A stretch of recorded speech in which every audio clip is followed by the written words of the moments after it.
Asianet news network ಪ್ರಸ್ತುತಿ. ನೀವು ನೋಡ್ತಾ ಇದ್ದೀರಾ ಸುವರ್ಣ ನ್ಯೂಸ್.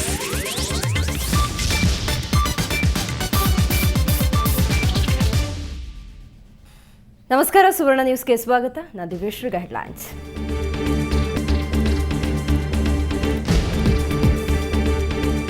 ಸಿಎಂ ಆಗಿ ಸಿದ್ದರಾಮಯ್ಯ ಪದಗ್ರಹಣ. ಸತ್ಯದ ಹೆಸರಲ್ಲಿ ಜನನಾಯಕನ ಪ್ರಮಾಣ. ಕಂಠೀರವ ಕ್ರೀಡಾಂಗಣದಲ್ಲಿ ಜನವೋ ಜನ.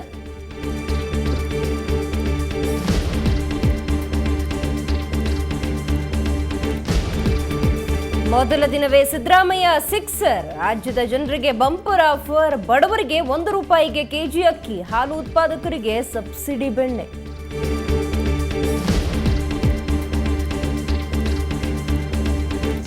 ಕೊಡ್ತಾರಾ ಇಲ್ವೋ ಅನ್ನುವಂಥದ್ದು ಇಲ್ಲ, ನಾನು ಅಂಥವೆಲ್ಲ ನಂಬ್ಕೊಳ್ಳಲ್ಲ. ಈಗ ಚಾಮರಾಜನಗರಕ್ಕೆ ಹೋಗ್ತೀನಿ, ನಾನು ಅಲ್ಲಿ ಕೊಟ್ಟು ಚಾಮರಾಜನಗರ. ಮೌಢ್ಯಗಳನ್ನ ನಾನು ನಂಬಲ್ಲ. ಚಾಮರಾಜನಗರ ಜಿಲ್ಲೆಗೆ ಹೋಗ್ತೇನೆ. ಸುವರ್ಣ ಸ್ಟುಡಿಯೋದಲ್ಲಿ ಸಿದ್ದು ಘೋಷಣೆ.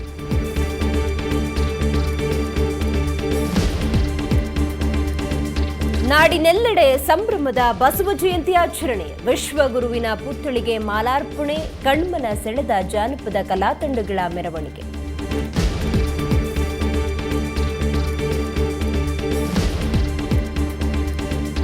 ಅಕ್ಷಯ ತೃತೀಯದಂದು ಭರ್ಜರಿ ವ್ಯಾಪಾರ. ಗ್ರಾಹಕರು ಮುಗಿಬಿದ್ದು ಖರೀದಿಸಿದ್ರು ಬಂಗಾರ. ಚಿನ್ನದಂಗಡಿ ಮಾಲೀಕರ ಗಲ್ಲಾಪೆಟ್ಟಿಗೆ ಭರ್ತಿ.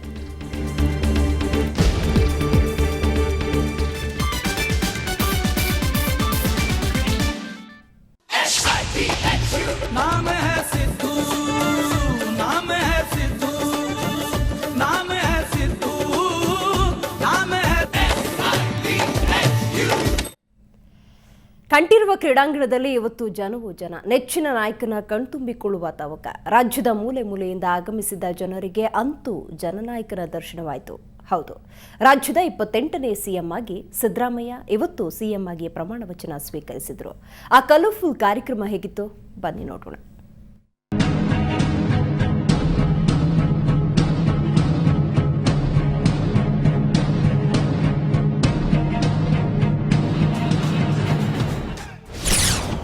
ಸಿದ್ದರಾಮಯ್ಯ ಸಿಎಂ ಆದರಯ್ಯ. 28ನೇ ಸಿಎಂ ಆಗಿ ಸಿದ್ದರಾಮಯ್ಯ. ನಾನು ಸಿದ್ದರಾಮಯ್ಯ ಎಂಬ ಹೆಸರಿನ ನಾನು ಕಾನೂನಿನ ಮೂಲಕ ಸ್ಥಾಪಿತವಾದ ಭಾರತದ ಸಂವಿಧಾನದ ವಿಷಯದಲ್ಲಿ ನಿಜವಾದ ಶ್ರದ್ಧೆ ಮತ್ತು ನಿಷ್ಠೆಯನ್ನು ಹೊಂದಿರುತ್ತೇನೆಂದು.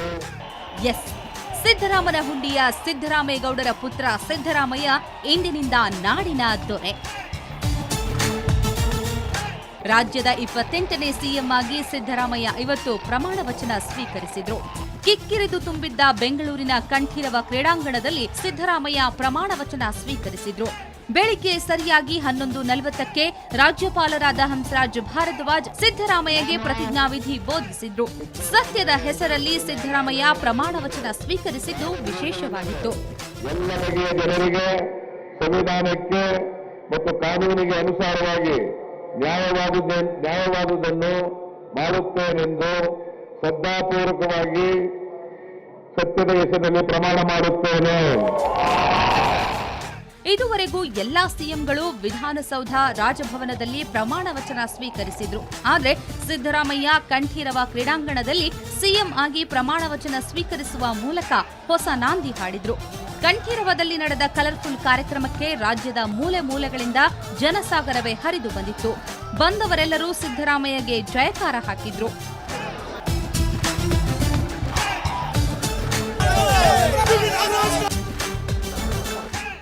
ಅಲ್ಲದೆ ವಿವಿಧ ಗಣ್ಯರು, ರಾಜಕೀಯ ನಾಯಕರ ದಂಡೆ ನೆರೆದಿತ್ತು. ಮಹಾರಾಷ್ಟ್ರ ಸಿಎಂ ಚೌಹಾಣ್, ಮಾಜಿ ವಿದೇಶಾಂಗ ಸಚಿವ ಎಸ್.ಎಂ. ಕೃಷ್ಣ, ಎಐಸಿಸಿ ಪ್ರಧಾನ ಕಾರ್ಯದರ್ಶಿಗಳಾದ ಹರಿಪ್ರಸಾದ್ ಫರ್ನಾಂಡಿಸ್ ಸೇರಿದಂತೆ ಪ್ರಮುಖ ನಾಯಕರು ಪ್ರಮಾಣ ವಚನ ಸಮಾರಂಭದಲ್ಲಿ ಪಾಲ್ಗೊಂಡಿದ್ರು.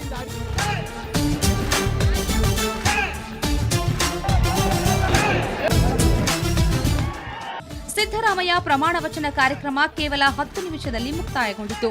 ಕೆಂಪುಗೂಟದ ಕಾರ್ ಏರಿ ಅಲ್ಲಿಂದ ಹೊರಟ ಸಿದ್ದರಾಮಯ್ಯ ಸೀದಾ ವಿಧಾನಸೌಧಕ್ಕೆ ಆಗಮಿಸಿದ್ರು. ವಿಧಾನಸೌಧದ 3ನೇ ಮಹಡಿಯಲ್ಲಿರುವ ತಮ್ಮ ಕಚೇರಿಗೆ ಎಂಟ್ರಿ ಕೊಟ್ಟರು. ಆ ಬಳಿಕ ಕುರ್ಚಿಗೆ ಪೂಜೆ ಸಲ್ಲಿಸಿ ಸಿಎಂ ಕುರ್ಚಿ ಅಲಂಕರಿಸಿದ್ರು.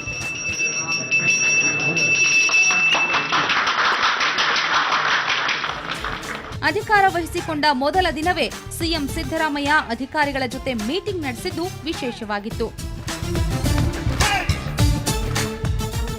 ಪ್ರಮಾಣ ವಚನಕ್ಕೂ ಮುನ್ನ ಸಿದ್ದರಾಮಯ್ಯ ಬಸವ ಜಯಂತಿ ಪ್ರಯುಕ್ತ ಚಾಲುಕ್ಯ ಸರ್ಕಲ್ನಲ್ಲಿರೋ ಬಸವ ಪ್ರತಿಮೆಗೆ ಮಾಲಾರ್ಪಣೆ ಮಾಡಿದ್ರು. ಆ ಬಳಿಕ ಆನಂದರಾವ್ ಸರ್ಕಲ್ನಲ್ಲಿರೋ ಗಾಂಧಿ ಪ್ರತಿಮೆ, ವಿಧಾನಸೌಧದ ಬಳಿಯ ಅಂಬೇಡ್ಕರ್ ಪ್ರತಿಮೆ ಸೇರಿದಂತೆ ವಿವಿಧ ಗಣ್ಯರ ಪ್ರತಿಮೆಗಳಿಗೆ ಮಾಲಾರ್ಪಣೆ ಮಾಡಿದ್ರು.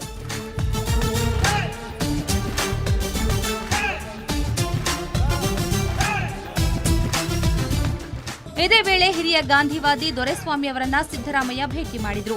ಬೆಂಗಳೂರಿನ ಜಯನಗರದಲ್ಲಿರುವ ದೊರೆಸ್ವಾಮಿ ಮನೆಗೆ ತೆರಳಿ ಕೆಲಕಾಲ ಚರ್ಚಿಸಿ ಆಶೀರ್ವಾದ ಪಡೆದು ವಾಪಸ್ಸಾದ್ರು.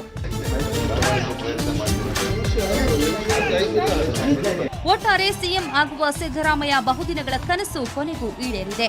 ಇಂದಿನಿಂದ ಸಿಎಂ ಸಿದ್ದರಾಮಯ್ಯ ಶಕೆ ಆರಂಭವಾಗಿದೆ. ಇನ್ನು ಸಚಿವ ಸಂಪುಟ ರಚನೆ ಕಸರತ್ತು ನಡೆಯಲಿದ್ದು, ಸಿಎಂ ಸಂಪುಟದಲ್ಲಿ ಯಾರ್ಯಾರಿಗೆ ಸ್ಥಾನ ಸಿಗುತ್ತೆ ಅನ್ನೋದನ್ನ ಕಾದು ನೋಡಬೇಕಿದೆ. ಬೆಂಗಳೂರಿನಿಂದ ಜಯಪ್ರಕಾಶ್ ಶೆಟ್ಟಿ ಜೊತೆ ವೀರೇಂದ್ರ ಉಪ್ಪುಂದ, ಸುವರ್ಣ ನ್ಯೂಸ್. ಸಿಎಂ ಆದ ಬಳಿಕ ಸಿದ್ದರಾಮಯ್ಯ ವಿಧಾನಸೌಧದಲ್ಲಿ ಮೊದಲ ಬಾರಿಗೆ ಸುದ್ದಿಗೋಷ್ಠಿ ನಡೆಸಿದ್ರು. ತಮ್ಮನ್ನ ಸಿಎಂ ಆಗಿ ಆಯ್ಕೆ ಮಾಡಿದ ರಾಹುಲ್ ಗಾಂಧಿ, ಸೋನಿಯಾ ಗಾಂಧಿಗೆ ಕೃತಜ್ಞತೆ ಸಲ್ಲಿಸಿದ್ರು. ಇದೇ ವೇಳೆ ಕಾಂಗ್ರೆಸ್ ಪ್ರಣಾಳಿಕೆಯಂತೆ ₹1 ಕಿಲೋನಂತೆ 30 ಕೆಜಿ ಅಕ್ಕಿ ವಿತರಿಸುವ ಯೋಜನೆ ಜೂನ್ನಿಂದ ಜಾರಿ ಮಾಡುವುದಾಗಿ ಸಿದ್ದರಾಮಯ್ಯ ತಿಳಿಸಿದರು. ನಾವು ನಮ್ಮ ಪ್ರಣಾಳಿಕೆಯಲ್ಲಿ 1 ಕೆಜಿ ಅಕ್ಕಿಗೆ ₹1ನಂತೆ, ₹1 1 ಕೆಜಿ ಅಕ್ಕಿ, ಒಂದು ಕುಟುಂಬಕ್ಕೆ ಅಂದರೆ ಒಂದು BPL ಕಾರ್ಡ್ಗೆ 30 ಕೆಜಿ ಅಕ್ಕಿ ಕೊಡ್ತೀವಿ ಅಂತೇಳಿ ಭರವಸೆ ಕೊಟ್ಟಿದ್ದ. ನಾನಿವತ್ತು ತೀರ್ಮಾನ ಮಾಡಿದ್ದೇನೆ, ಅದು ಜೂನ್ ತಿಂಗಳಿಂದ ಜಾರಿಗೆ ಬರುತ್ತದೆ. ಜೂನ್ ತಿಂಗಳಿಂದ ಜಾರಿಗೆ ಬರ್ತದೆ. ಸುಮಾರು 98,17,000 ಜನ ಕುಟುಂಬಗಳಿಗೆ ಇದು ಅನುಕೂಲ ಆಗ್ತದೆ. 98,17,000 ಜನ.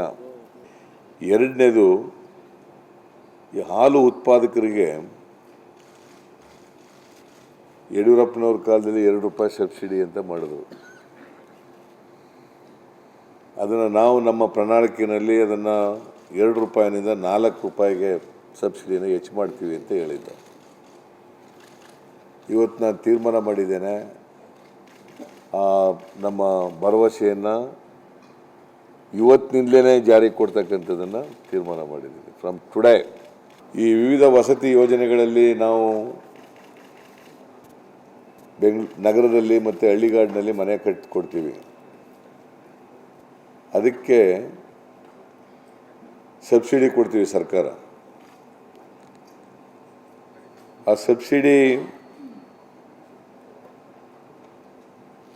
₹75,000 ಇತ್ತು ಒಂದು ಮನೆಗೆ. ಆದರೆ ಅದು ಇವತ್ತಿನ ಆ ಕಟ್ಟಡ ಸಾಮಗ್ರಿಗಳ ಬೆಲೆ ಎಲ್ಲ ಭಾಳ ಜಾಸ್ತಿ ಆಗಿಬಿಟ್ಟಿದೆ. ಮತ್ತು ಒಳ್ಳೆ ಮನೆ ಕಟ್ಕೊಳ್ಳಿಕ್ಕೆ ಆಯ್ತಿಲ್ಲ. ಯೂನಿಟ್ ಕಾಸ್ಟು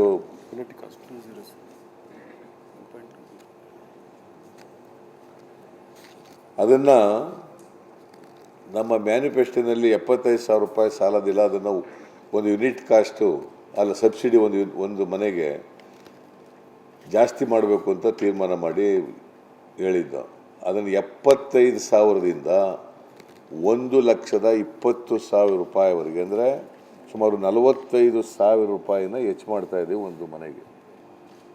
ಪರಿಶಿಷ್ಟ ಜಾತಿ ನಿಗಮ ಇದೆ, ಅಂದರೆ ಅಂಬೇಡ್ಕರ್ ಅಭಿವೃದ್ಧಿ ನಿಗಮ. ಅಲ್ಲಿ ಅವರಿಗೆ ವಿವಿಧ ಕಸುಬುಗಳು ಮಾಡಲಿಕ್ಕೆ ಸಾಲ ಕೊಟ್ಟಿರ್ತೀವಿ. ಕೇಂದ್ರ ಸರ್ಕಾರ ಕೊಟ್ಟಿರ್ತದೆ, ನಾವು ಕೊಟ್ಟಿರ್ತೀವಿ, ಎಲ್ಲ ಸಾಲ ಕೊಡಬೇಕು. ಅವ್ರದ್ದು ಪರಿಶಿಷ್ಟ ಜಾತಿ ಪರಿಶಿಷ್ಟ ವರ್ಗಗಳ ಫಲಾನುಭವಿಗಳ ಸಾಲ ಮನ್ನಾ ಸುಮಾರು ಈ ಅಂಬೇಡ್ಕರ್ ಡೆವಲಪ್ಮೆಂಟ್ ಕಾರ್ಪೊರೇಷನಲ್ಲಿ ಕೊಟ್ಟಿರ್ತೀವಿ. SC ಕಾರ್ಪೊರೇಷನ್ ಆ ಎಲ್ಲ ಸಾಲನೂ ಕೂಡ ಸಂಪೂರ್ಣ ಮನ್ನಾ ಮಾಡ್ತೀವಿ.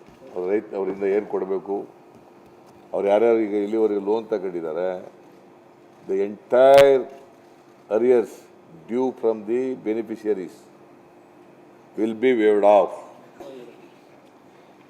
ಈ ಭಾಗ್ಯ ಜ್ಯೋತಿ ಅಂತ ಒಂದು ಸ್ಕೀಮ್ ಇತ್ತು, ಭಾಳ ವರ್ಷಗಳಿಂದ ಇದೆ ಈ ಸ್ಕೀಮು. 18 ಯೂನಿಟ್ವರೆಗೆ ಒಂದು ಅವ್ರಿಗೆ ಪುಕ್ಕಟೆಯಾಗಿ ಕೊಡ್ತೀವಿ. ಅದ್ರ ಮೇಲೆ ಅವರು ಇನ್ನೊಂದು ಬಲ್ಬ್ ಹಾಕೊಂಡ್ಬಿಟ್ಟಿರ್ತಾರೆ, 1-2 ಬಲ್ಬ್ ಹಾಕೊಂಡ್ಬಿಟ್ಟಿರ್ತಾರೆ. ಅದು ಬಿಲ್ ಕೊಟ್ಟಿರೋದಿಲ್ಲ, ಅರಿಯರ್ಸ್ ಬಾಕಿಯಾಗಿ ಇದನ್ನು ಸರ್ಕಾರ ಬಡವರ ಹೆಸರು ಹೇಳ್ಕೊಂಡು ಡಿಸ್ಕನೆಕ್ಟ್ ಮಾಡಿಬಿಟ್ರು. ಆ ಬಡವ್ರ ಮನೆಗಳ ದೀಪನೆಲ್ಲ ಕತ್ಲೆ ಮಾಡಾಕ್ಬಿಟ್ರು, ಮನೆಗಳನ್ನೆಲ್ಲ ಕತ್ಲೆ ಮಾಡಿಬಿಟ್ರು. ಅದರಿಂದ ನಾನು ತೀರ್ಮಾನ ಮಾಡಿದ್ದೀನಿ, ಈಗ ಅವರು ಕೊಡಬೇಕಾಗಿರ್ತಕ್ಕಂಥ ಎಲ್ಲ ಬಾಕಿಯನ್ನು ಮನ್ನಾ ಮಾಡ್ತಾ ಇದ್ದಾರೆ. ಮತ್ತಷ್ಟು ಸುದ್ದಿ ನೋಡೋಣ ಬ್ರೇಕ್ನ ನಂತರ.